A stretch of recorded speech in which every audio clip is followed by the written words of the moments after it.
말씀을 가지고 단순한 믿음으로 도전하라는 말씀으로 간략하게 말씀을 증거하고자 합니다. 오늘 본문의 말씀은 우리가 익히 잘 아는 말씀입니다. 우리의 인생은 도전하는 인생입니다. 오늘 본문의 베드로도 단순한 믿음으로 도전해서 남들이 갖지 못했던 경험을 하게 됩니다.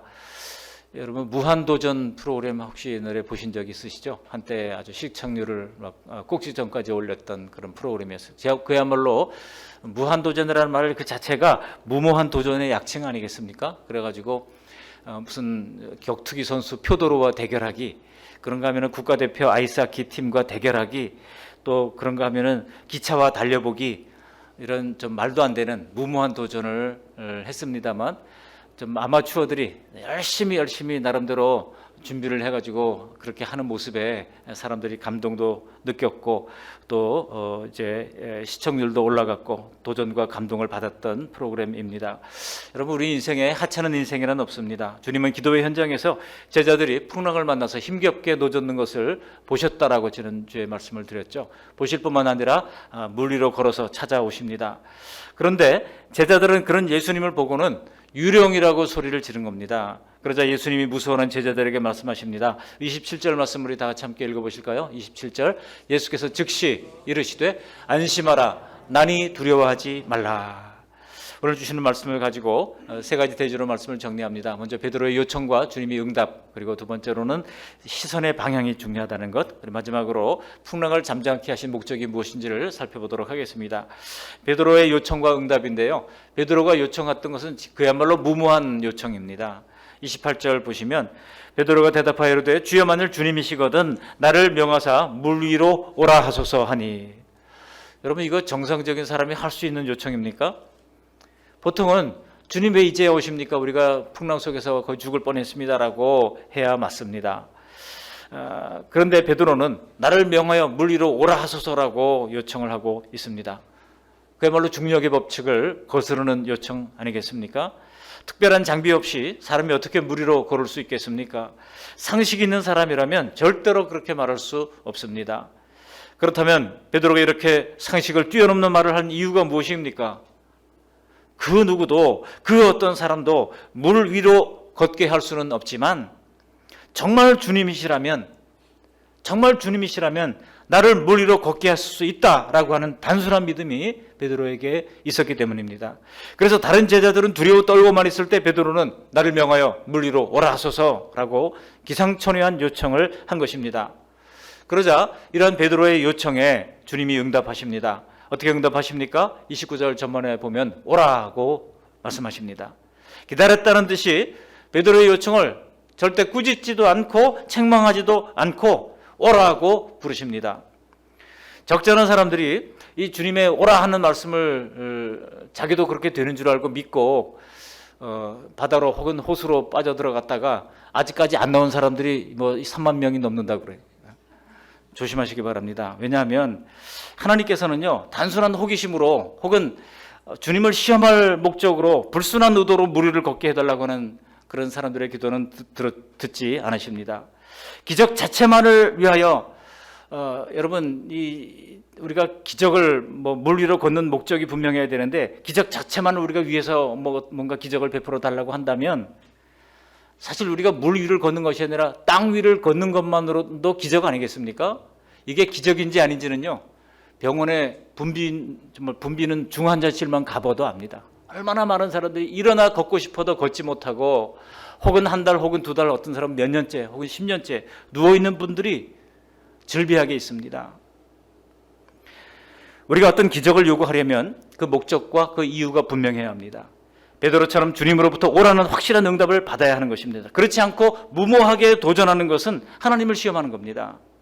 성경은 분명히 하나님을 시험하지 말라고 그랬어요. 어디 있습니까? 마태복음 4장 7절 말씀 함께 읽어보십니다. 예수께서 이르시되 또 기록되었으되 주 너의 하나님을 시험하지 말라 하였느니라 하시니. 단순한 호기심과 혹은 자기의 욕심을 채우기 위하여 기적에 도전하는 것은 하나님이 결코 책임져 주시지 않습니다. 주님으로부터 오라는 응답을 받은 베드로가 어떻게 합니까? 그때 베드로가요, 지체하지 않았어요. 이게 정말 가능한지 따져보고 하지 않았어요. 주님이 오라 하시니까 단순한 믿음으로 도전했던 것입니다. 넘실거리는 파도 위로 뛰어내린 것입니다. 여러분, 이때 예수님이 오라 하실 때 아직 풍랑이 잠재워지지 않은 상태예요. 풍랑이 여전히 있는 상태입니다. 여기 29절 하반절에 보면 베드로가 배에서 내려 물 위로 걸어서 예수께로 가되 라고 말씀하고 있습니다. 베드로는 갈릴리 호수의 어부였습니다. 바다에서 잔뼈가 굵은 사람입니다. 결코 물 위를 걸을 수 없다는 사실을 누구보다도 잘 알고 있습니다. 아마도 많은 동료 어부들이 풍랑을 만나서 물속에서 허우적거리다가 죽어가는 것을 목격했던 사람일 겁니다. 그런데도 베드로는 오라 하시는 주님의 음성을 듣고 망설임 없이 곧장 풍랑 있는 바다 위로 뛰어내린 것입니다. 어떻게 되었을까요? 이런 베드로의 엄청난 믿음의 순종의 결과 마치 달에 착륙한 사람들이 걸어가는 걸 뭐라고 그래요? 이렇게 하는 걸 문워크라고 그러잖아요. 그런 것처럼 그는 지금 바다 위를 걷게 된 것입니다. 인류 최초로 물 위를 걷는 기적의 주인공이 된 것입니다. 단순한 믿음은 기적의 응답을 받습니다. 두 번째로 시선의 방향입니다. 그런데 물 위를 걷던 베드로가 갑자기 물속에 빠지고 맙니다. 이유가 뭡니까? 우리 30절 말씀 함께 읽어보실까요? 30절 바람을 보고 무서워 빠져가는지라 소리질러 이르되 주여 나를 구원하소서 하니. 베드로는요 주님을 바라보고 가다가 갑자기 바람을 봤습니다. 사실 바람은 눈에 보이는 것은 아닙니다만 바람으로 말미암은 풍랑을 보면서 바람이 있구나 하는 걸 알게 되는 것이죠. 주님을 바라보는 시선에서 벗어나서 요동치는 파도를 바라본 순간 두려움이 그에게 엄습했습니다. 여러분 우리도 마찬가지 아닙니까? 두려움의 포로가 되는 순간 베드로의 몸은 물속으로 빠져들기 시작하는 것입니다. 요즘 글로리 같은 드라마도 있습니다만 확폭에 빠지는 이유가 뭘까요? 왜 피해자가 발생합니까? 두려움에 빠지기 때문입니다. 그러니까 한번 빵 셔틀을 시키는데 한 번은 맞짱을 떠서 얻어맞든지 하더라도 이거를 대립각을 세워서 살아나야 할 텐데 그렇게 하지 않고 한 번 빠지면은요 그 다음에는 두려움에 빠져가지고 계속해서 할 수밖에 없는 겁니다. 그러니까 평생 두려움의 노예가 되면 이렇게 무서운 겁니다. 여러분 우리의 시선이 중요한 것입니다. 풍랑보다 우리의 시선이 중요합니다. 내 인생에서 일어난 풍랑보다 더 중요한 것이 바로 내 시선인 것입니다. 지금 나는 어떤 상황 가운데 있는가, 그것보다도 내 시선은 지금 어디를 향하고 있는가, 이것이 우리의 질문이 되어야 할 것입니다. 사탄이 이 사실을 알고 있지 않습니까?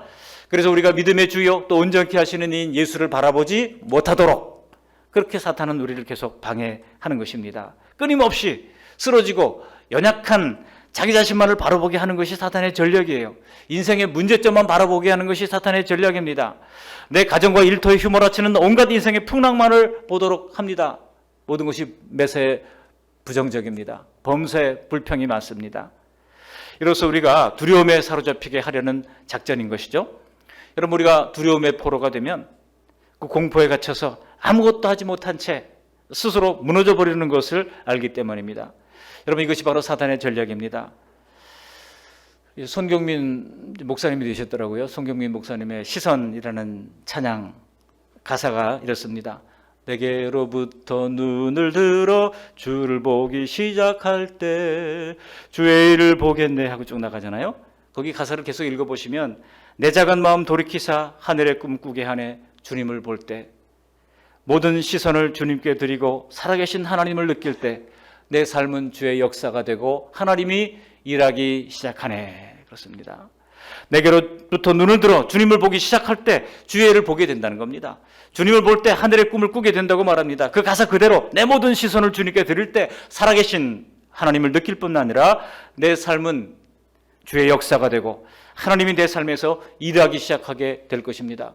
우리 송경민 목사님 간증을 한번 들어보셔요. 노래도 좋지만 간증을 들어보면 이분이 이렇게 감사, 또 은혜 이런 찬양이 많습니다만 그렇게 감사한 인생이 아니에요. 은혜로운 인생이 아닙니다. 얼마나 많은 고난과 어려움이 있는 인생인지 모릅니다. 근데 어떻게 그런 인생에서 이런 주옥 같은 감사의 시가, 은혜의 시가 쏟아져 나왔는지 정말 내 인생 속에서 하나님이 일하시는 것을 보시기를 원하십니까? 내 인생 중에 물 위를 걷는 것 같은 놀라운 기적을 보고 싶으십니까? 우리의 시선이 중요합니다. 연약한 자기 자신만을 바라보지 마십시오. 내게 닥친 풍랑만을 묵상하지 마시기 바랍니다. 그 풍랑을 넘어 내 인생의 풍랑을 잔잔하게 하실 능력이 있으신 예수님을 바라보시기 바랍니다. 그 풍랑을 발로 밟고 내 앞에 서 계시는 예수님을 바라보시기를 주님의 이름으로 축원합니다. 그렇다면 예수님이 왜 풍랑을 잔잔하게 하신 걸까요? 그 잔잔하게 하신 목적이 있습니다. 물속에 빠져들어가던 베드로가 다급하게 외칩니다. 주여 나를 구원하소서라고 외칩니다. 그러자 예수님은 즉시 손을 내밀어서 그를 붙잡으시면서 믿음이 작은 자여 왜 의심하였느냐라고 책망하십니다. 베드로가 물속에 빠진 것이 결국은 그의 믿음이 작기 때문이라고 이야기하십니다. 여러분, 믿음이 작다고 하는 것은 하나님을 온전히 신뢰하지 못하는 의심이 있었다는 뜻입니다. 마침내 예수님이 베드로와 함께 배에 오르자 바람이 드디어 그치게 됩니다. 우리 32절 말씀 함께 읽어보실까요? 배에 함께 오름에 바람이 그치는지라. 바람이 그쳤다고 하는 것은 바람이 그치니까 풍랑도 잔잔해졌다는 뜻입니다. 사실 바람이 그친다고 풍랑이 금방 잔잔해지지는 않잖아요. 왜냐하면 이 파동이 있기 때문입니다. 바람으로 말미암은 파동이 잔잔해지기까지는 한동안 시간이 걸릴 겁니다. 그런데 예수님이 배에 오르시자 바람이 뚝 그친 것입니다. 문제가 즉시 해결된 것입니다. 그러자 배에 있는 사람들이 예수님께 절하며 외치기를 이렇게 외칩니다. 이게 진정한 예수님이 풍랑을 잔잔케 하신 목적이 바로 33절에 나오는 겁니다. 우리 33절 말씀 함께 읽어보십니다. 배에 있는 사람들이 예수께 절하며 이르되 진실로 하나님의 아들이로소이다 하더라. 여러분, 예수님이 오늘 기적을 행하신 이유가 무엇입니까? 베드로로 하여금 물 위를 걷는 기적의 주인공이 되게 하신 이유가 무엇입니까? 바로 예수님이 하나님의 아들이심을 나타내시기 위해서입니다. 우리 삶에 기적이 일어나야 한다면 그 이유가 뭐여야 할까요? 왜 우리는 오늘도 우리의 삶에 기적이 일어나기를 기도하고 있습니까? 바로 예수님이 하나님의 아들 되심을 드러내도록 하기 위해서인 것입니다.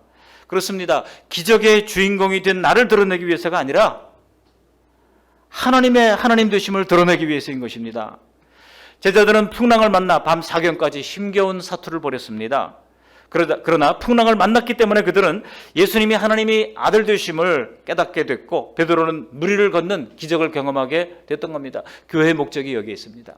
교회의 목적은요, 우리가 얼마나 약했는데 이렇게 큰 일을 한다, 거기에 있지 않습니다.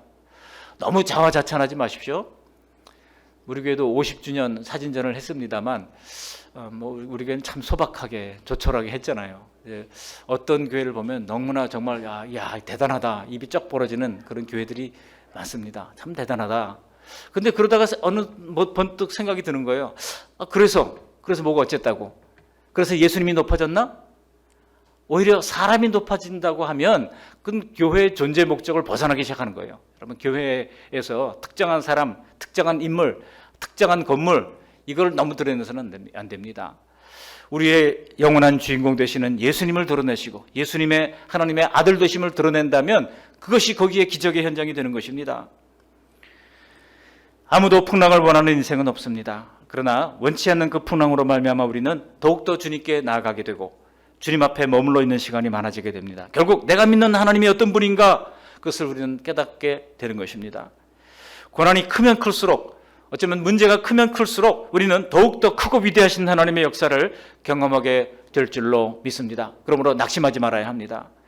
말씀을 정리하겠습니다. 베드로는 풍랑을 만났을 때 물 위로 걸어오시는 주님을 보고 나를 물 위로 오라 하소서 외청했습니다. 그리고 오라 하는 주님의 말씀을 굳게 믿고 지체하지 않고 넘실대는 파도 위로 뛰어내렸습니다. 여러분, 내가 만일 베드로 입장이라면 어떻게 하시겠습니까?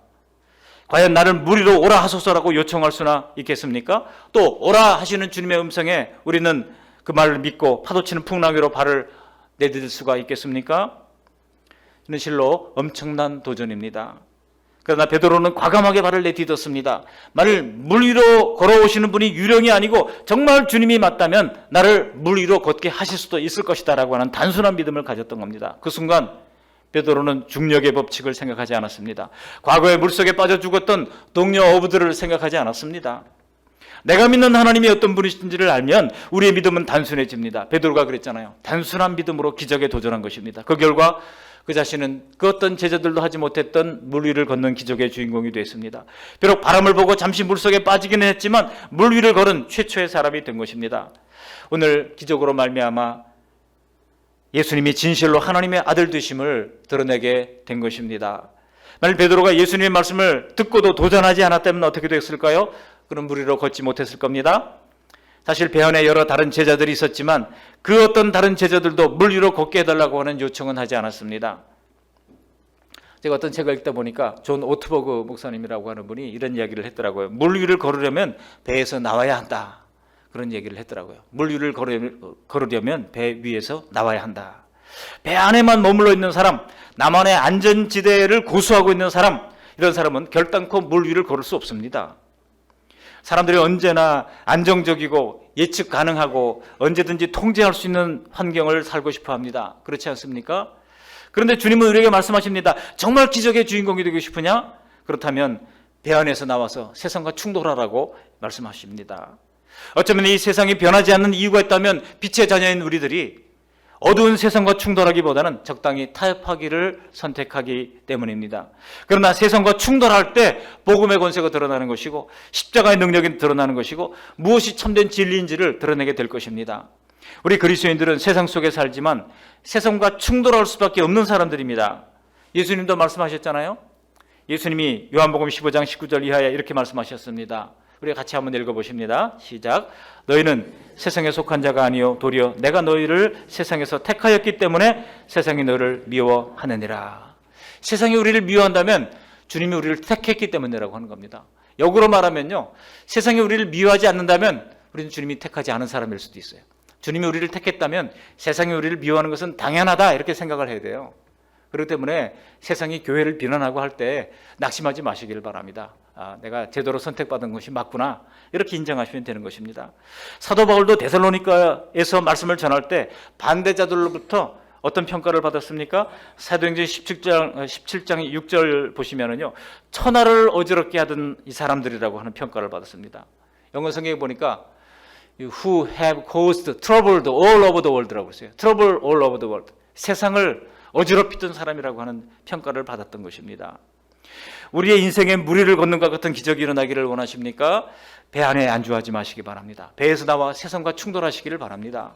오라 하시는 주님의 말씀에 단순한 믿음으로 순종의 발걸음을 내딛으시기를 바랍니다. 그래야 할 때 우리도 분명 물 위를 걷는 그 이상의 기적의 주인공이 되리라 믿습니다. 설령 한순간 두려움에 빠진다 할지라도 주님이 우리를 즉시 건져 주실 것입니다. 이 경험을 통하여 우리는 나는 결코 혼자가 아니구나 라고 하는 사실을 더 깊이 알게 될 것입니다. 오 주님, 우리의 작은 믿음을 불쌍히 여겨주시고 우리의 믿음을 단순하고 분명한 믿음, 큰 믿음으로 자라갈 수 있도록 도와주시옵소서. 우리 다 같이 주여 한번 부르시고 합심하여 기도하겠습니다. 주여, 은혜로우신 하나님 아버지 감사합니다. 오늘 우리의 믿음이 너무나도 작은 믿음에 머물러 있었음을 고백하오니 불쌍히 여겨주시고 용서하여 주시옵소서. 베드로가 단순한 믿음으로 도전하여 무리를 걷는 기적의 주인공이 되었듯이 오늘 우리도 단순한 믿음으로 도전하여 나만의 안전지대를 벗어나게 하시고, 하나님 아버지, 나만의 하나님이여 참으로 안전지대, 나만이 하나님이여 참으로 가지고 있는 간직한 나만의 세계에서 하나님 아버지 벗어날 수 있는 용기를 허락해 주시옵소서. 세상과 타협하며 한편으로는 안전해 보이지만은 결코 안전하지 않은 세상의 틀 속에 갇혀있기보다 담대하게 믿음의 발걸음을 내딛게 하시고 주님의 경이로우심을, 주님의 능력을, 또 예수님의 하나님의 아들 되심을, 하나님의 하나님 되심을 경험하는 도전하는 인생이 될 수 있도록 도와주시옵소서. 때때로 우리의 믿음이 약하여